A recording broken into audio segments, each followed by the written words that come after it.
आइए देखते हैं क्या है देश के युवाओं की राय, क्या देख रहे हो। जिस तरह से आज राहुल गांधी ने युवाओं के बीच में जाकर और वो लाल शर्ट पहन के और बक्से को उठाया, कैसे देखते हो सबको? हमने ये देखा है कि आज राहुल गांधी जी कोहली के भेष में जो है स्टेशनों पर नजर आए हैं, जो कि वो ये देखते हैं कि जिस तरह कुली जो है एक किसी का सर उठा के मतलब सामान उठा के जो है चल सकता है, तो उस तरह हम ये देख रहे हैं कि हम कुलियों का बोझ किस तरह से उठाएं। उनकी मजबूरियों को समझने के लिए, उनके भार को उठाने के लिए राहुल गांधी जी आज मैं स्टेशनों पे गए थे और उन्होंने देखा कि वो कितने मेहनत के साथ अपने घर का पालन पोषण करते हैं, अपने बच्चों की पढ़ाई जो है किस तरह करते हैं। जैसे मैं आपको एक छोटा सा एग्जाम्पल दे दूँ, हमारे उत्तर प्रदेश में बेरोजगार जो है फर्जी आंकड़े के तहत ये बताते हैं कि वहाँ बेरोजगारी दर नहीं है, लेकिन उत्तर प्रदेश में एक सेवा योजना चलती है जो कि आउटसोर्सिंग भर्ती किया जाता है। उसमें क्या है, आउटसोर्सिंग भर्ती के तहत ये दिखा दिए हैं कि हमने 10 लाख भर्तियां कर दिया है। माननीय उत्तर प्रदेश के मुख्यमंत्री योगी आदित्यनाथ जी ने ये बताया कि हमने 10 लाख भर्तियां कर दिया है, लेकिन उसकी भर्ती में ना तो ये एग्जाम कराते हैं आउटसोर्सिंग भर्ती में, ना तो किसी तरह का क्राइटेरिया होता है। अरे उत्तर प्रदेश में तो ये कहा जा रहा है कि बेशुमार युवाओं को रोजगार मिला, बेशुमार नौकरियां मिली हैं और आप बुराई कर रहे होगी। नहीं, मैं उसी का आपको आंकड़ा दे रहा हूँ ना। ये बताते हैं कि मैं 10 लाख जो है रोजगार दे दिया, लेकिन उसकी कोई क्राइटेरिया होनी चाहिए। ये अपने दलालों को, जैसे जो उनके बीच के दलाल हैं, जिस संस्थाओं को इन्होंने दिया है जो है टेंडर वहाँ भर्ती करने के लिए, वो संस्थाएं क्या करती हैं कि वो संस्थाएं पैसा लेकर के हमारे देश के युवाओं को आउटसोर्सिंग पे भर्ती करती हैं और कुछ समय बाद, साल 2 साल बाद जैसे उनका टेंडर खत्म होता है, तैसे उन युवाओं को बाहर कर दिया जाता है। कहा जाता है कि काबिलियत के आधार पर सबको नौकरियां मिल रही हैं, लेकिन हो सकता है कि आपके अंदर काबिलियत ना हो सके। नहीं, काबिलियत की बात आप जो कह रहे हैं, ये भी मैं आपकी बातों को मैं मानता हूँ कि काबिलियत ठीक है, काबिलियत तो इसके लिए जो आप यहाँ भर्ती आउटसोर्सिंग भर्ती कर रहे हैं, वैसे तो गवर्नमेंट भर्ती तो निकल ही नहीं रही है, क्योंकि जब से भाजपा की सरकार आई तब से गवर्नमेंट भर्ती निकल नहीं रही है। और जो आप कहते हैं कि काबिलियत तो आप जो आउटसोर्सिंग की भर्तियां हो रही हैं उसमें आप एग्ज़ाम करवाइए, उसमें आप टेस्ट लीजिए, विदाउट टेस्ट विदाउट एग्ज़ाम, ठीक है, धधरे से ये भर्ती हो रही है, सिर्फ और सिर्फ छिपे तौर पर भर्ती हो रही है, ना तो उसका कोई पेपर में विज्ञप्ति जारी होती है। मतलब आपके कहने का सीधे तौर पर क्या मतलब है कि जो युवाओं को नौकरियां नहीं मिल रही हैं? हमारे यहाँ में युवाओं को नौकरियां नहीं मिल रही हैं। आज युवा बेरोजगार होकर टहल रहा है। दिल्ली में पोस्टर लगे हुए, बड़े बड़े होर्डिंग लगे हुए, जो 93 लाख नौकरियों का देखा नहीं। 93 लाख लगाएं या 93 करोड़ का ये पोस्टर लगाएं, लेकिन जो बेरोजगार हैं तो हम कहेंगे हम बेरोजगार हैं। अब मैं एक आपको छोटा सा आंकड़ा बता देता हूँ कि एक पिता जो है अपने घर में, एक जो किसान परिवार से फैमिली से बिलोंग करते हैं, वो किस तरह अपने बच्चों को पढ़ाते हैं। क्योंकि अगर उनके पास 6-7 बीघा खेत है तो उनकी मंथली की इनकम कुछ हो नहीं पाती। वो अपने बच्चों को अपने पसीने की कमाई से कर्जा लेकर के भेजते हैं पढ़ने के लिए, और एक बच्चे के ऊपर मिनिमम खर्च एक साल में 60,000 रुपए करते हैं। जो रोजगार करिए ना, रोजगार भी तो कहा था रोजगार करिए। रोजगार क्या करें आप बताइए? आप कोई रोजगार बता दीजिए जिसमें पैसे ना लगते हों, कोई रोजगार आप बता दीजिए जिसमें पैसे ना लगते हों। और अगर पकौड़ा तलना भी तो रोजगार बताया गया था क्या? हाँ, पकौड़ा बनाना रोजगार था। ये मैं आपको बता देता हूँ। हमारे जो है सांसद जी के लड़कों से कहिए पहले वो पकौड़ा तलें, और ये बताइए पकौड़ा तल, ठीक है, हम आपकी बातों को उससे सहमत है कि हम पकौड़ा तल सकते हैं, लेकिन अगर हमारे भाई के पास, ये भाई हैं, भाई के पास पैसा रहेगा तभी तो ये हमारे यहाँ पकौड़ा खाने आएंगे। जब भाई हमारे बेरोजगार रहेंगे तो ये कहाँ से हमारे पास पकौड़ा खाने आएंगे? आप ये हमें इसका जवाब दीजिए। सारे ऊपर जब काम करेंगे तो बेरोजगार नहीं, सारे काम कैसे करेंगे? अभी सभी पकौड़ा तलने का काम करने लगे तो फिर पकौड़े की दुकान पे भीड़ ही नहीं लगेगी।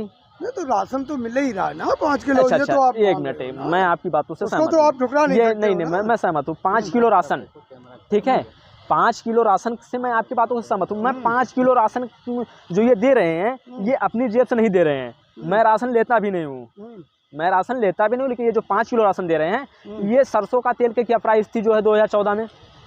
60 से 70 रुपये, 65 से 70 रुपये सरसों की तेल की प्राइस थी। इस समय सरसों की तेल की प्राइस 200 प्लस हो गई है, ठीक है। और चीनी जो है उस समय 30 से 32 रुपये किलो हुआ करती थी। गैस सिलेंडर 400 रुपये हुआ था, जिसमें से 165 रुपये सब्सिडी मिलती थी। आमदनी बढ़ गई लोगों की। आमदनी, हम बता रहे हैं, आमदनी लोगों की नहीं बढ़ी है, आमदनी इनके पूंजीपतियों मित्रों की बढ़ी है। ये इन्होंने कहा था, ये कहें कि मैं तो फ़कीर हूँ, झोला उठाऊँगा चल दूँगा। अरे भैया, फ़कीर हो, अगर तुम्हारे पास संतानें होती तब तुम संतानों का दर्द समझते कि भाई अगर एक पिता है, एक पिता अपने बेटों को क्यों डांटता है? कि वो हमारा बेटा कोई काबिल बने। लेकिन देखिए जिसको सुनिए नहीं, सारी बात को लेके एक बात बताइए आप। हाँ। आपने तमाम चर्चा कर दी बेरोजगारी की, महंगाई की, तो आपके पास क्या ऐसा है फार्मूला कोई की बेरोजगारी और महंगाई दूर की जा सके? देखिए फार्मूला है, हम ये चाहते हैं कि जैसे इनके जो वित्त मंत्रालय के हैं, ये सब थोड़ा सा महंगाई के लिए, जैसे कच्चा तेल का जो दाम है, पेट्रोल डीजल पे हम आ जाएं, कच्चा तेल का दाम में विदेशी मार्केटों में गिरावट आई है, उसके बाद भी इंडिया में ये 100 के पार हो चुके हैं। तो उन सब से जो सरचार्ज बढ़ाए गए हैं ये सब घटाया जाए, जो कि इनके पास इनकी व्यक्तिगत कमाई हो रही है, और उससे जो ये पूंजीपतियों का कर्जा माफ़ कर रहे हैं, उसी पैसे से जो है ये गरीबों को रियायत दें। और हम तो ये चाहते हैं कि इस बार जो है जिस तरह इंडिया अलायंस का गठबंधन हुआ है, इस तरह इनकी महंगाई की सरकार को उखाड़ फेंकेंगे। और हम ये प्रण लेके कहते हैं, जब तक ये 2024 में, मोदी जी ज़्यादा समय नहीं है, 2024 तक आप जो भी करना है आप सब कर लीजिए। अभी हमने देखा ये इलेक्शन आ रहे थे, इन्होंने जो है 200 रुपये सट दे गैस के दाम घटा दिए। अरे भैया, इलेक्शन में आपको समझ में आया कि 2024 का सामने इलेक्शन है, और पास में जो है आपके मध्य प्रदेश के इलेक्शन है, राजस्थान छत्तीसगढ़ के इलेक्शन है, तब आपको महिलाओं की समस्याओं का आभास हुआ, तब आपको किसानों की समस्याओं का आभास हुआ। आज के समय में एक किसान जो 1 बीघा खेत में धान बैठाया हुआ है, उसकी लागत 15,000 रुपये है, और 1 बीघे मतलब 20 बिस्सों में उसका धान जो पैदा होता है वो 15 कुंटल पैदा होता है। 20 बिस्सों में उसका धान 15 कुंटल पैदा होता है, और उस 15 कुंटल में उसकी इनकम जो आती है 15,000 रुपये आती है, और उसकी लागत 18 से 19,000 चला जाता है। तो अपने परिवार का पेट कैसे भरेगा? ये किसानों को किसी तरह का छूट नहीं देंगे, किसानों के कर्ज नहीं माफ़ करेंगे। एक किसान अगर अपने खेत में ट्यूबवेल द्वारा जो है बिजली के ट्यूबवेल लगा के जो है अपना खेत भरता है, विदाउट कनेक्शन करो भर लेता है, तो उसके ऊपर 70 से 80 हज़ार रुपये का पेनाल्टी कर दिया जाता है, और उसको प्रेशर डाला जाता है कि वो जो है कि ये जमा करे, और नहीं जमा कर पाए बेचारे आत्महत्या कर लेते हैं। आप देखिए उत्तर प्रदेश में ऐसा कोई दिन नहीं है जिस दिन कोई भी किसान आत्महत्या ना करता हो, कोई भी बेरोजगार आत्महत्या ना करता हो। हमारे यहाँ तो महिलाओं के ऊपर अत्याचार भी होते हैं, एकदम रास्ते में चलती हुई महिलाओं का दुपट्टा खींच लिया जाता है। आप आरोप लगा रहे। अमित शाह जी ने कहा था कि 12 बजे रात को कोई महिला गहने पहन के निकल जाए उत्तर प्रदेश के अंदर, तो कुछ कोई छेड़ता नहीं। सरेआम दोपहर में तो रात को अमित शाह जी ने बात कही थी ना। रात को तो महिलाएं 9 बजे 6 बजे के बाद अपने घर से बाहर निकलती नहीं, क्योंकि उनको तो ये डर है कि अगर हम रात को निकलेंगे तो अभी हम दोपहर में हमारे साथ ऐसा कांड हो रहा है तो रात को क्या हो जाएगा। तो इस वजह से तो भाई दोपहर में हमने देखा कि हमारे यहाँ एक हसवर मार्केट में जो है, हमारे अम्बेडकर नगर जनपद में एक हसवर मार्केट है, जहाँ पे 2 छात्राएं स्कूल जा रही थी, जिसमें एक छात्रा का दुपट्टा खींचा गया और उसको जो है दर्दनाक मौत हो गई। ये 3 दिन पहले की घटना है, ये भी 3 दिन पहले की घटना है, ये आप जानते भी हैं। तो इस तरह से हमारे योगी जी कहते हैं कि अगले मोड़ पे यमराज मिलेंगे जो महिलाओं के साथ छेड़खानी करेगा। अरे भाई, आपके यमराज कहाँ हैं? आपके यमराज उसे मिलेंगे कुछ नाम टाइटल, मतलब जो टाइटल वाले व्यक्ति हैं उनको छोड़ दीजिए, बाकी उसके लिए यमराज हैं इनके बैठे। हमने देखा अभी हमारे यहाँ वकीलों के साथ जिस तरह व्यवहार किया गया, जो कि कानून व्यवस्था में सबसे अहम भूमिका निभाने वाले हमारे उत्तर प्रदेश के अधिवक्ता बन हैं, हमारे देश के अधिवक्ता हैं, जो कि सबको न्याय दिलाते हैं। मैं आपको एक सरदार पटेल की बात सुनाता हूँ। सरदार पटेल एक वकील थे, उन्होंने एक बहस कर रहे थे, 46 कैदी उस समय थे, 46 को जो है सज़ा होनी थी। तो सरदार पटेल जी जो है कोर्ट में खड़े होकर बहस कर रहे थे, तो उनकी पत्नी का देहांत हो गया।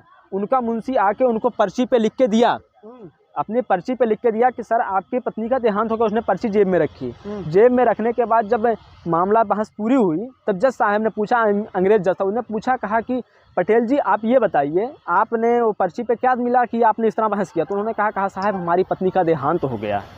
अंग्रेज उसने जो है फैसला सुनाया, 46 कैदी बरी हुए हैं। तो एडवोकेट की पावर ये होती है, और ये नहीं होती है कि आप एक अधिवक्ता को जो आपके लिए लड़ता है, आपके लिए वो जो है अपना घर परिवार छोड़ के, पटेल जी गए थे उस समय लड़ाई लड़ने के लिए, और वही काम जो काला कोट पहन के अधिवक्ता करते हैं, वो ये कहते हैं कि हमें कोई जानकारी नहीं है, फिर भी मैं आपका पक्ष रखता हूँ।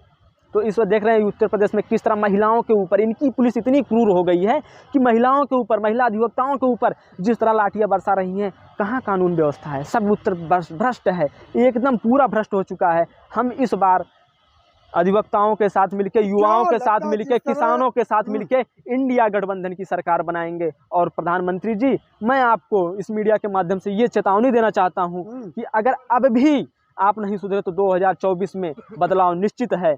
जय हिंद, जय भारत।